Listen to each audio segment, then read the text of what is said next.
Hi, guys. Welcome back to the Anfield Dream podcast. And I'm going to get through this as quickly as possible. Still have not been well, but I'm going to get through this as quickly as possible. All right, guys. What I'd like to do is talk a little bit about strategy. Obviously, we just had a game with Sparta, and I will get to that. But I think it's important we look at what our situation is. All right. So currently we said we have two world-class keepers, and I said yes, world-class. Allison, of course, but he's right now sidelined with an injury, a muscle injury. So we'll put him down here. We have Kelleher. And the reason why I say Kelleher is world-class because he's been learning from a world-class goalkeeper. And when you look at his performance, especially the first half, my goodness, when there was so much fluidity and just lack of rhythm, lack of all of that going on. There's a lot going on in the first half. I mean, he was just phenomenal. All that calmed down, of course, in the second half. And so we got a serious player here, and he has just stepped up. We need to retain this guy because the Liverpool plan to dominate and continue to dominate in every competition they step in. Moving forward, as we have, and to do that, we need two world-class keepers and just rotate and share the time, and hopefully keep everybody happy. But we have Kelleher in goal, and all right. So moving on, looking at the central positions, obviously Matip and Virgil was the original preferred 1-2. He got injured out for the season with an ACL, so here steps in Konate, and then we have young guns. All the young guns this is darker blue, but he's pretty much first-time solid, so he's moved to first-time solid. So we have three options here. Konate has pulled up, hopefully something minor. His gait was pretty normal, so hopefully it's just something minor, and he recovers very quickly. But Kwanzaa and Virgil are very, very, very, very good combination there, and world-class once again right there. I'm looking at the left-back situation. All right, we have both Robo and Tsimikas, and that's good rotation there. Robo is more defensive-minded. He tends to go up and get his crosses in, while Tsimikas obviously is more of a bomber. He's more of a traditional flanker, going playing more of a winger role and cutting in. But both, maybe a little better on the set play situation, and obviously a little better here on the defensive side. Robo is definitely somebody who needs rhythm. Today again showed it. He is working on getting back into rhythm, and in both of them coming off very, very major injuries, shoulder injuries, broken collarbone, and dislocated shoulder. Representing his country, Scotland, and so they're both playing themselves back in. But they got to just keep playing and getting better and getting back into proper rhythm. But we have world class on his day. Was world class all the time, but getting back to where it needs to be, and a very, very good deputy. On the right-hand side is what makes things very, very interesting. We have a certain Trent Alexander-Arnold, who currently is sidelined, who used to occupy the spot, but I don't include him in that spot anymore because I give Trent his own spot. Let's just use this with Trent. All right, so I would say rotation between two very good right backs, one who can also play center and left, and recently even the six. So I would have Bradley and Joey rotating here. Bradley had one of those moments where Liverpool did all the scoring today, and I wanted to see how the kid would recover. It was just tough luck. It was just the way the ball pitched.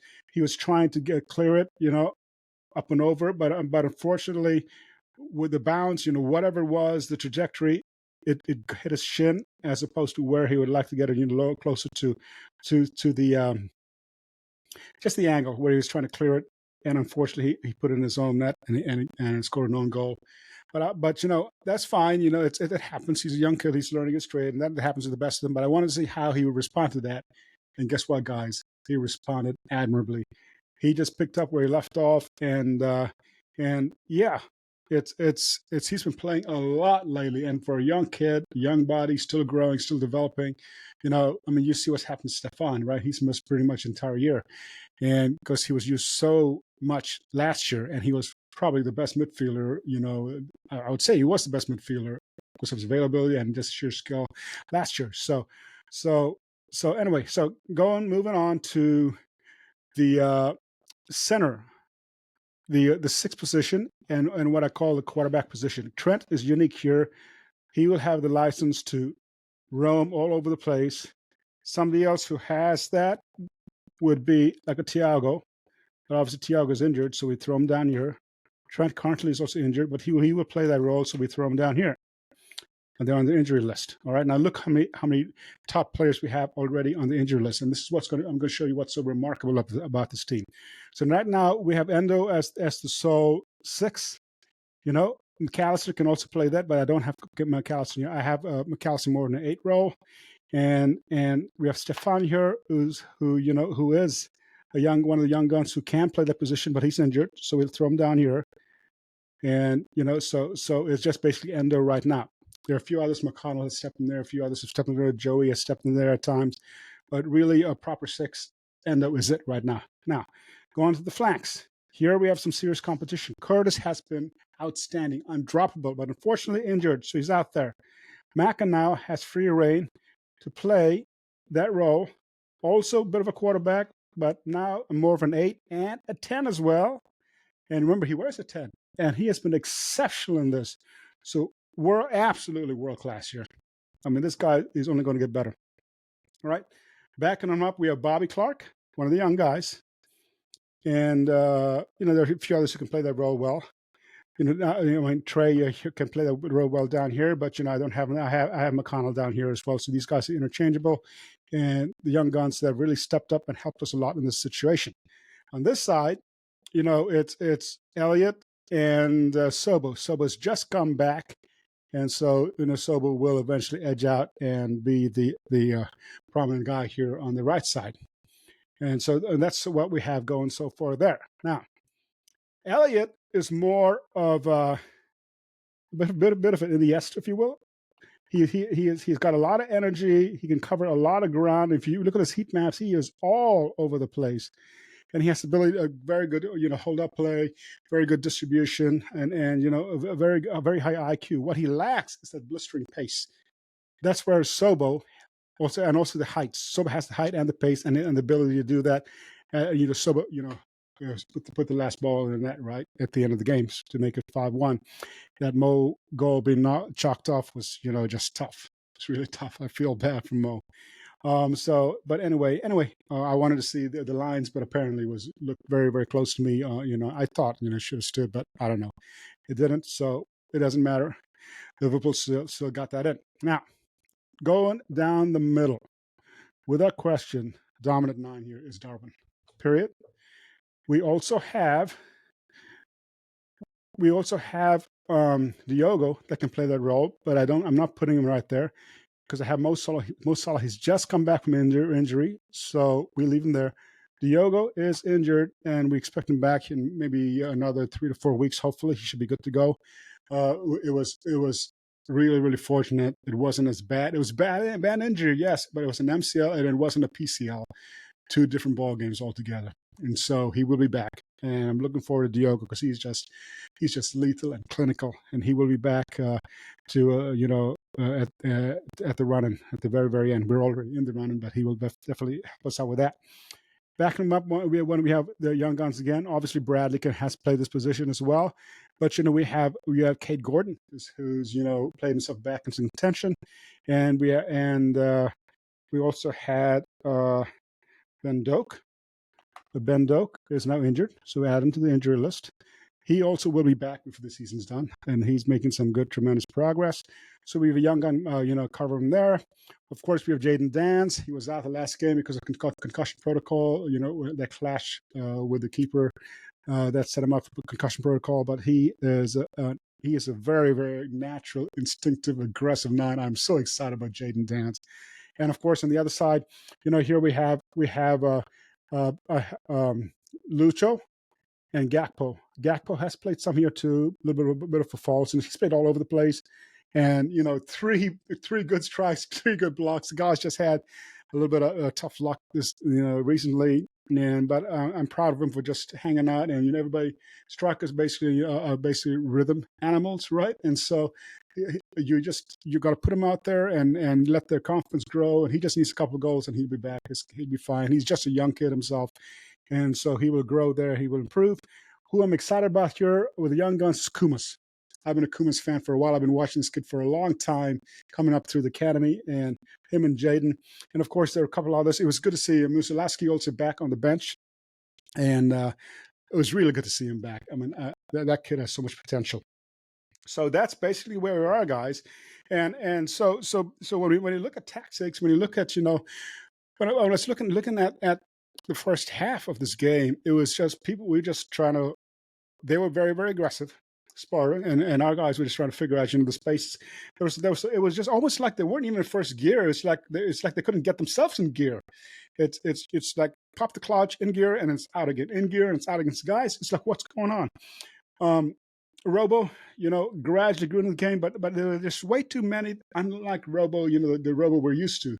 He just wasn't there. And I was wondering if you'd bring Simeon, but excuse me, guys.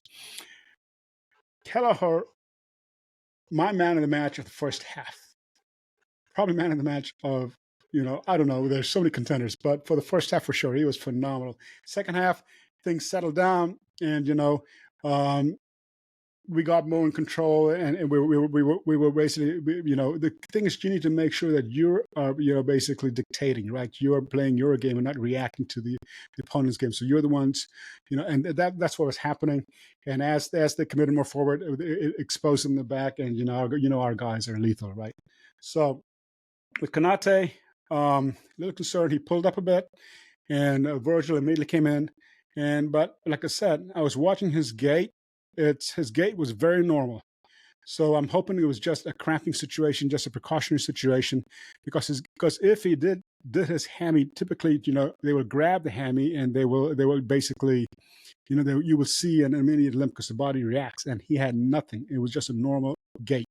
So I'm hoping it was just cramps or fatigue that can be dealt with sports science, that can be dealt with, and he'll be ready for the weekend. So anyway, it's good to take him off precautionary. Endo, a lot of these guys, it's like even Endo, it was just un-Endo-like. I mean, a lot of times they were double and triple teaming, which is nuts. One time they had three guys on him, and he was still, wriggling. His quick feet, guys. Endo has really impressed me. But like nobody was stepping up. McAllister was doing his thing, and it was quite evident. We knew we had something there. So looking at our availability, let's put this up there. That's available. Let's put this up there. That's available.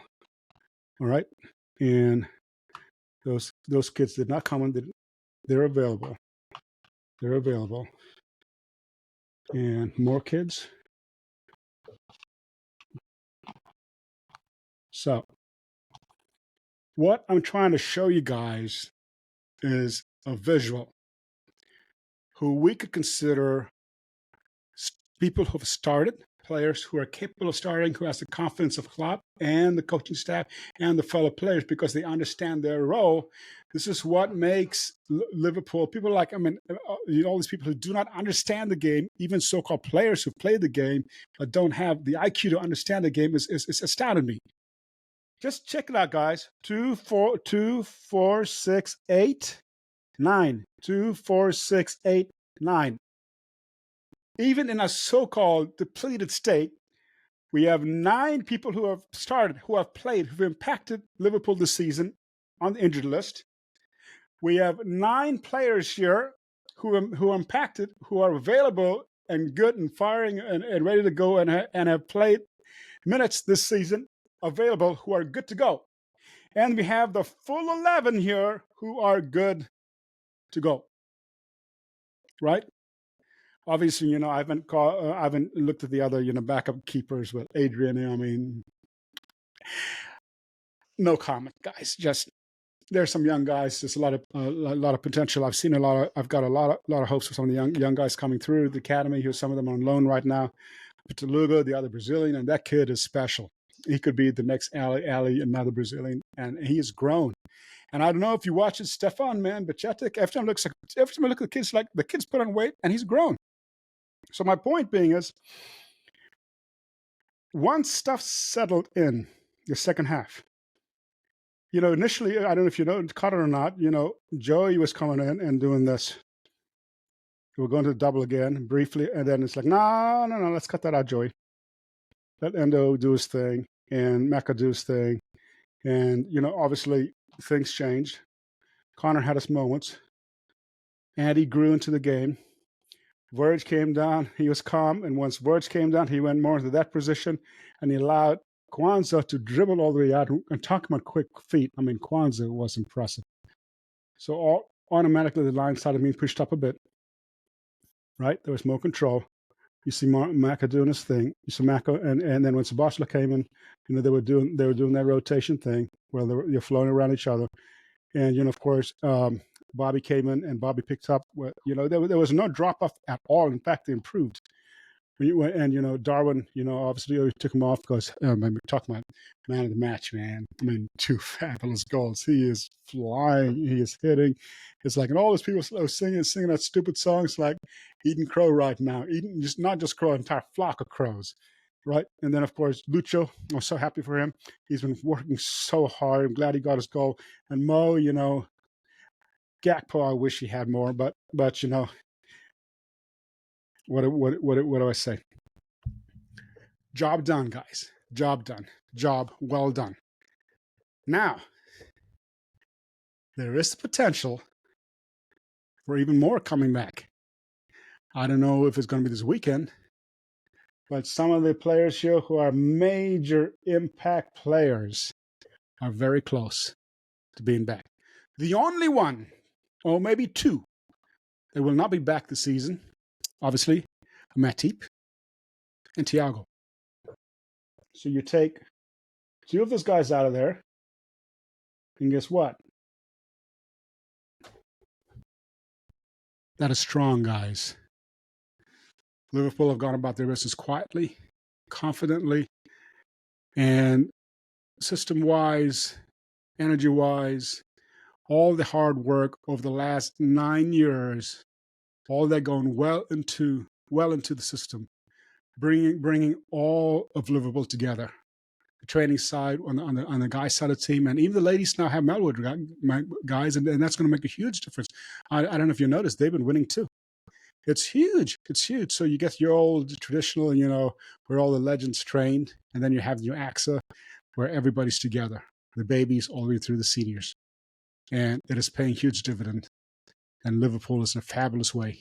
And from the corporate side, being a former chief executive myself, and been at a very high level and having worked all across the planet, I understand sometimes fans get impatient. You have a bunch of worker bees who are excited, just want to get stuff. It's like, let's go. Just fanaticism. That's why it's fanaticism. And it's just, and we are all fans, right? And but it's just looking at the structure and what's going on here. I am quietly getting very, very, very excited because FSG has had their moments, but they're learning, and the restructuring and the targeting and setting hard targets. They were literally on my side. I live down here in Southwest Florida. That meeting has happened just a few days ago, where the top bosses, the international bosses of FSG, were literally just 45 minutes from my house. That meeting happened right here on this southwest coast, the west coast of Florida, and I know they're looking at multiple candidates. Guys, when I talk about metrics, I talked about this earlier, a few weeks ago, when, being a former boss and having hired top talents, listen, we look at everything. There are a lot of people who have great talent, but just because they're super talented doesn't mean they're gonna work well and fit your team. They're not gonna mesh well. This is why, they do, like Briggs, they do psychological testing. They do all kinds of stuff, your personality testing. You got to make sure, the personalities match. And because, without question, to be at an elite level, everybody here, including these guys, the injured, the availability, all of them, you have to be absolutely elite, top notch. But when you have to go take that step higher than that, is you got to look at not just the talent, not just FB ref, where you're looking at, well, how many minutes, I mean, how dominant, yada yada yada, how good a player in that position, or how good a coach, or how good a manager, or how good back office guy, on the executive side, directors, etc., etc. It's more than that. It's creating that healthy match, making sure, like we talked about, the emotional side needs to be strong. The spiritual side needs to be strong. The mental side needs to be strong. The physical side, all of it needs to be strong and on point, and people need to understand. So you play as a unit. We play as a unit. You have the back line. When the back line is strong, guess what? It all starts here. Some teams who are poor up here, they would pull everybody back and park the bus, basically, right? Have a first line block. Other teams who are a little more confident and they want to be more aggressive will have a secondary block where they move the block up here. When you have an elite side like Liverpool, the entire line is defensive and the entire line is offensive. We talked about all the various triangles, dynamic triangles. Why?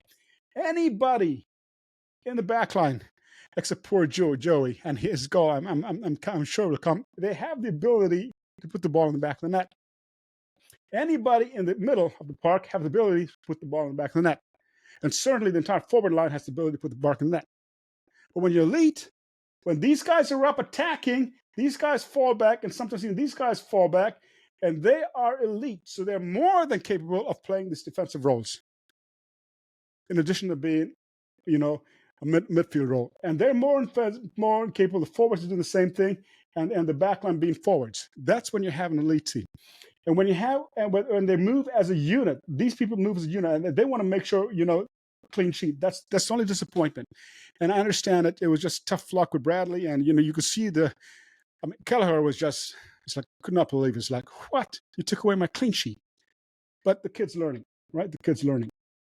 So so you have units working like that. Then you have the horizontal portion, the spine, and both flanks. When this works beautifully, guys, when you do an over, this happens, right? And this guy's driving. In this position, as far as putting back to the net, I'm more confident with Simi. Robo isn't the best finisher, but he always takes a shot and he does get his occasional goal. But Robo can do the little digs and chips and set it up. So when you have an over happen there, the defense naturally will be drawn out, because they're concerned about this guy. Well, leaves this side wide open. Sobo comes in and scores right there. Mo taps in, but unfortunately, whatever. And when this is happening, when you have somebody who is as dangerous and dynamic as Darwin, everybody's concerned about him, right? So he draws defenders, which opens up everything. And of course, two excellent goals, both coming in, by the way, from the left, one from the left and one from the right. Once again, the first goal from the left, the second goal from the right. But he's a center guy. So it's understanding the game, understanding each other, being absolutely fluid, and that's what we have here. And I'm going to wrap it up, guys, with that, guys. And it's just onward, forward we go. Please like, share, subscribe. I'm actually burning up right now. I think I have a bit of a fever. I'm sweating. I'm sorry, guys. It's just I have not been well, and it's just a long, complicated story. Sustained a lot of injuries in my, and so. But anyway, enough about me.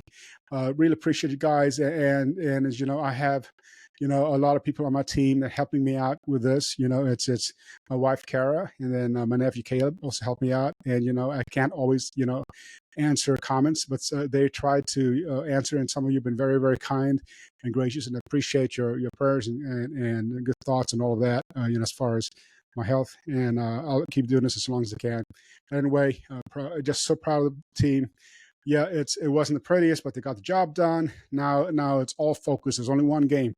The only game that's going to be focused. Guys, if I were there, I would be in that stadium screaming my heart out. Everybody show up on Sunday, and let's make sure the fear of Liverpool sinks deep in the very depths of the souls of anybody from that town down the road, which I despise. Both teams I despise. Let's take it to them and let's destroy them, and let's keep our patch strong, and let's pull together and fight and keep fighting, no matter what. Just keep fighting, onward forward. So proud of the lads. I'm sure they'll bring it. They're going to put everything, right here. This badge. They're going to put everything on the line for that badge, and let's keep going. Our only focus now is the City game this weekend. Let's go, boys. You will never walk alone. Love you guys. Appreciate you guys. Thanks, fam. Please share. Please like. Please subscribe. Tell your mates, wherever they are on planet Earth. And, and like I said, my wife and my nephew are helping me out because, I have not been well, for actually months now. And but they just encouraged me to do this. Part of it to keep me going, also to keep my mind off, all the challenges that I'm facing health-wise. And I will go as long as I can. But anyway, guys, just keep at it. Let's pull strong. Let's pull Liverpool strong. Let's keep it going. You'll never walk alone. Talk soon.